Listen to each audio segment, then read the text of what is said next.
Assalamualaikum warahmatullahi wabarakatuh.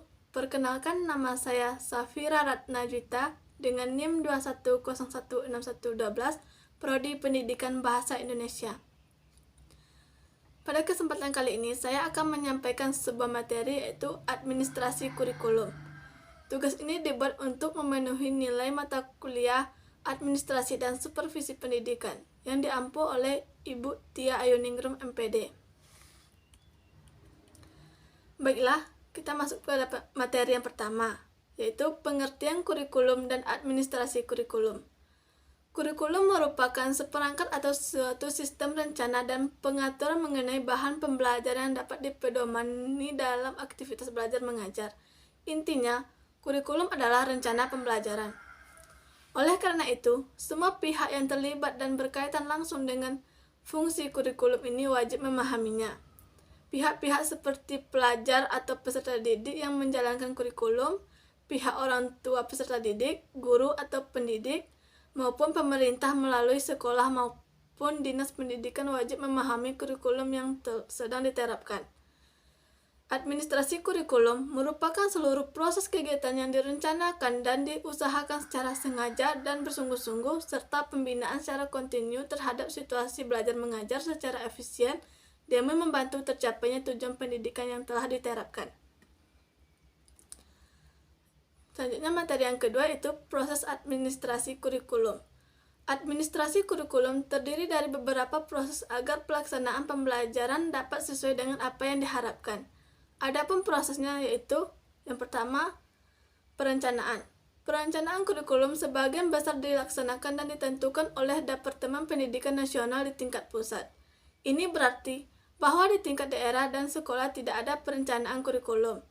Perencanaan kurikulum yang dilakukan oleh Departemen Pendidikan Nasional di tingkat pusat meliputi hal-hal berikut. Penyusunan program dan pengembangan kurikulum yang terdiri atas landasan program dan pengembangan kurikulum, garis besar program pengajaran, dan pedoman pelaksanaan kurikulum.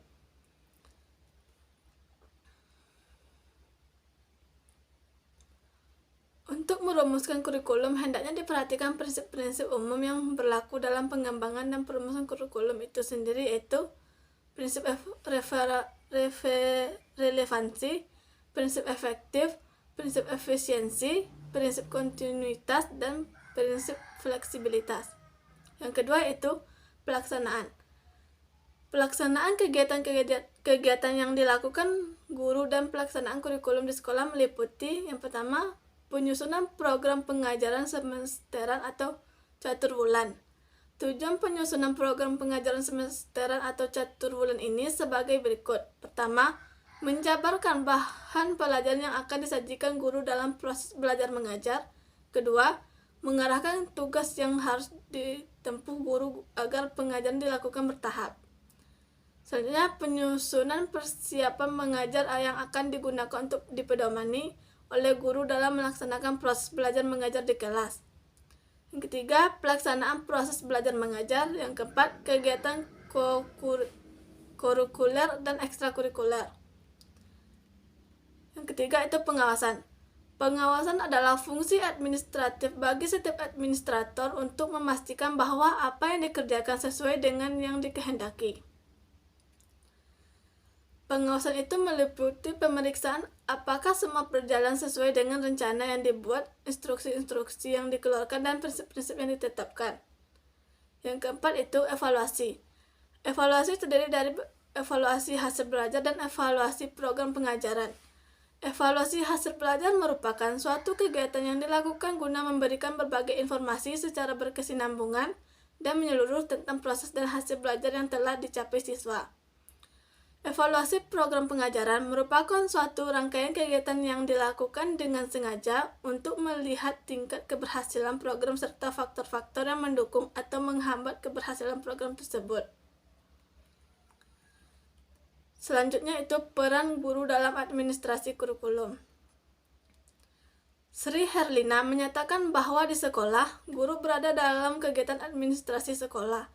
Sekolah harus melaksanakan kegiatan untuk menghasilkan lulusan dengan jumlah dan mutu yang telah ditentukan sebelumnya. Dalam lingkup administrasi pendidikan inilah peran guru sangatlah penting untuk mencerdaskan peserta didik. Guru adalah titik sentral suatu kurikulum. Berkat usaha guru, maka timbullah kegairahan belajar siswa, sehingga memacu belajar lebih keras untuk mencapai tujuan belajar mengajar yang bersumber dari tujuan kurikulum. Untuk itu, guru perlu memiliki keterampilan belajar mengajar. Di dalam pelaksanaan kurikulum, tugas guru adalah mengkaji kurikulum tersebut melalui kegiatan perseorangan atau kelompok. Dengan demikian, guru dan kepala sekolah memahami kurikulum tersebut sebelum dilaksanakan dalam proses pengembangan kurikulum. Peran guru lebih banyak dalam tataran kelas. Berikut ini dijelaskan peran guru dalam administrasi kurikulum, yaitu sebagai berikut. Yang pertama, pelaksanaan atau implementer. Guru berperan dalam mengaplikasikan kurikulum yang sudah ada. Dalam melaksanakan perannya, guru hanya menerima kebijakan perumusan kurikulum. Yang kedua, penyelaras atau adapters. Guru berperan lebih dari sebagai pelaksana kurikulum, tetapi juga sebagai penyelaras kurikulum dengan karakteristik kebutuhan siswa dan kebutuhan daerah. Dalam fase ini, guru memberikan kewenangan untuk menyelesaikan kurikulum yang sudah ada dengan karakteristik sekolah dan kebutuhan lokal. Yang ketiga, pengembangan atau developers. Guru berwenang dalam mendesain kurikulum. Guru bukan saja dapat menentukan tujuan dan isi pelajaran yang akan disampaikan, akan tetapi juga dapat menentukan strategi apa yang harus dikembangkan serta bagaimana mengukur keberhasilannya. Yang keempat, peneliti atau research. Peran guru sebagai peneliti kurikulum. Peran ini dilaksanakan sebagai bagian dari tugas profesional guru yang memiliki tanggung jawab dalam meningkatkan kinerjanya sebagai guru. Dalam pelaksanaan peran guru sebagai peneliti, guru memiliki tanggung jawab untuk menguji berbagai komponen kurikulum. Senada dengan itu, guru memegang peranan yang sangat penting dalam pengembangan kurikulum sebagai berikut. Yang pertama, pengelolaan administratif. Yang kedua, pengelolaan konseling dan pengembangan kurikulum. Yang ketiga, guru sebagai tenaga pendidik. Yang keempat, berpartisipasi dalam pengembangan kurikulum. Yang kelima, meningkatkan keberhasilan sistem instruksional. Yang ketujuh, pendekatan kurikulum. Yang kedelapan, meningkatkan pemahaman konsep diri dan memupuk hubungan yang harmonis dengan siswa. Sekianlah penyampaian materi pada kali ini. Saya sudahi dengan Assalamualaikum warahmatullahi wabarakatuh.